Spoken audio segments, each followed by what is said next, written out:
Quelle sera la réponse de l'univers si? Je réponds dans cette vidéo à une question reçue de Fouzia, qui vit dans le sud de la France, une question extrêmement pertinente que j'ai choisi de répondre en vidéo parce que ça va vous aider vraiment beaucoup. Fouzia me dit, il est difficile, humainement parlant, d'être tous les jours au top et de vibrer haut. On s'entend que je suis d'accord avec elle. Si parfois le doute, mais aussi l'inquiétude nous chagrine, mais que dans les bonnes périodes, on vibre de joie, quelle sera la réponse de l'univers? Excellente question. Donc, évidemment, on ne peut pas toujours bien aller. Bon, la pensée magique, là, on va laisser ça, on va laisser ça à d'autres. Donc, c'est la vibration qui est dominante. Si la plupart du temps, on va prendre sur une semaine là, pour se donner un peu sur une semaine, ça va, de façon générale, ça va bien, que vous êtes de moins en moins dans le souci ou moins dans l'inquiétude, que vous avez réussi à vous éloigner de tout le chaos mentalement et tout ça, et que dans un temps, ben, oups, il y a quelque chose qui vient vous chercher, qui vient vous atteindre, c'est totalement humain et c'est légitime. Mais une fois de temps en temps, c'est pas si pire. Mais si vous êtes toujours dans une énergie toxique et que juste la fin de semaine de temps en temps, parce que là, il n'y a rien qui vient vous déstabiliser, vous êtes dans la joie, ben là, c'est sûr que c'est pas l'énergie dominante. Donc, c'est l'énergie qui domine l'ensemble de votre vie. Est-ce que la plupart du temps, à 80-85%, ça va relativement bien? Et quand vous êtes déstabilisé, combien de temps ça vous prend pour vous relever? Combien de temps ça vous prend pour réaliser, pour revenir à la conscience que vous êtes en train de chuter dans votre vision des choses, dans vos émotions? Combien de temps ça vous prend pour vous voir, vous apercevoir que vous vous en allez sur une pente qui est très glissante vers le bas? Ou combien de temps? Et combien de temps ça dure? Donc, évidemment, il y a l'idée aussi, on peut rajouter à ça, si vous avez quelque chose qui vous chagrine en regardant, peu importe ce qui se passe autour de vous ou dans votre propre vie, et que vous alimentez cette chose-là. Alimenter veut dire donner à manger. Alors, comment on donne à manger?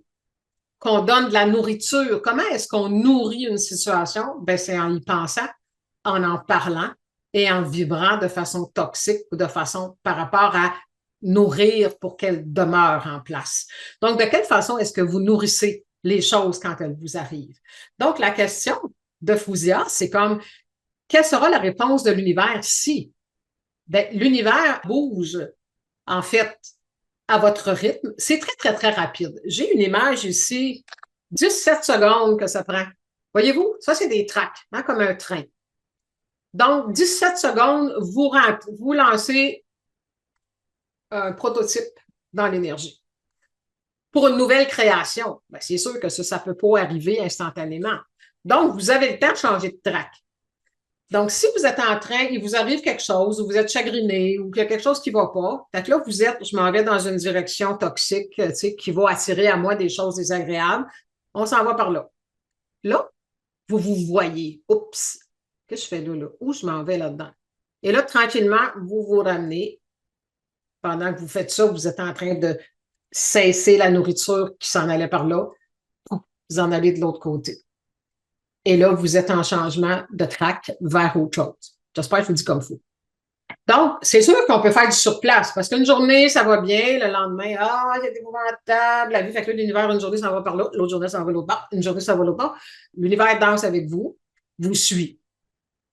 Donc, la réponse de l'univers, c'est toujours la réponse à votre vibration.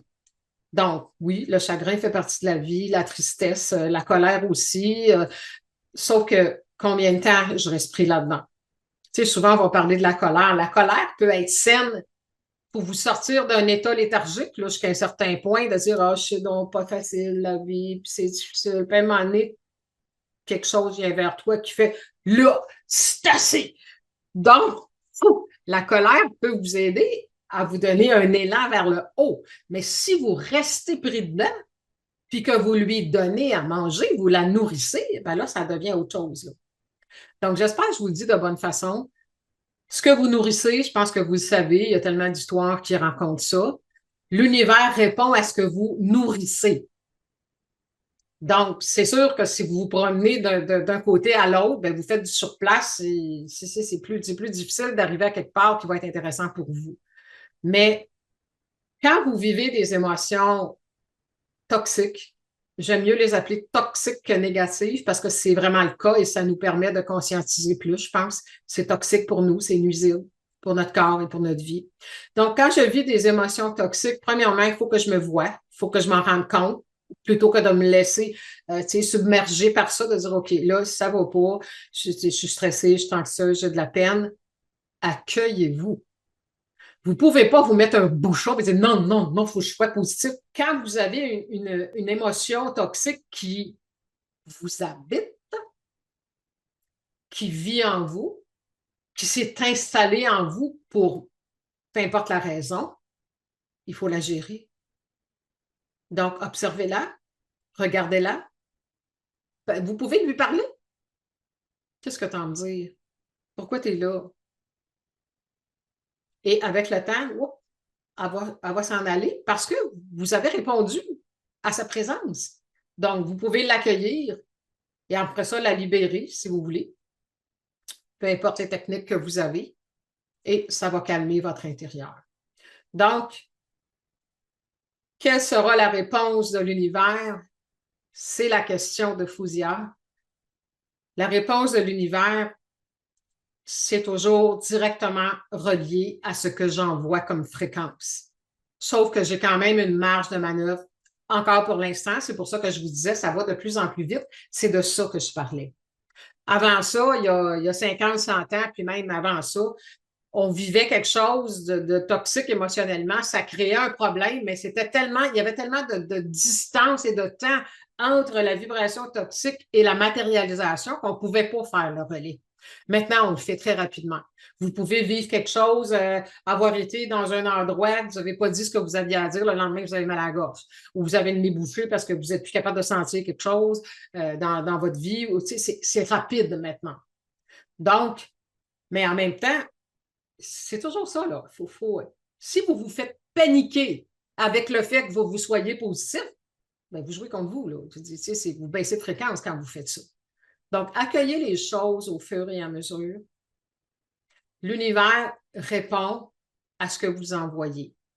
Mais ça prend quand même un petit peu de temps encore pour l'instant. On n'est pas rendu dans la matérialisation instantanée. Quoique pour certaines choses, oui, dépendamment de la façon dont vous vivez les choses intensément. Quand on parle de chagrin ou d'inquiétude et tout ça, j'ai dans les prochaines vidéos qui sont plus longues, qui sont des enseignements plus ciblés, des trucs à vous donner pour travailler ces choses-là. Parce que peu importe ce qu'on vit comme émotion, il y a des choses qui enclenchent ça à l'intérieur de nous comme à l'extérieur. Et je vais venir vous en reparler avec des outils puis des trucs aussi pour vous aider à naviguer à travers tout ça. Alors, j'espère, Fouzia, que je dis bien ton prénom et que j'ai répondu à ta question de façon brève, mais merci d'avoir posé la question en commentaire. Et comme je vous l'ai dit, si vous avez des questions par rapport à certaines vidéos, quand je vois que c'est pertinent, comme c'était le cas pour tout le monde actuellement, ben c'est un plaisir pour moi de revenir vers vous en vidéo pour y répondre. Alors, à bientôt. Au revoir. Merci beaucoup, chers amis, pour votre grande générosité. Ça me permet d'accorder plus de temps pour préparer des contenus, pour vous accompagner. Alors, gratitude à vous tous.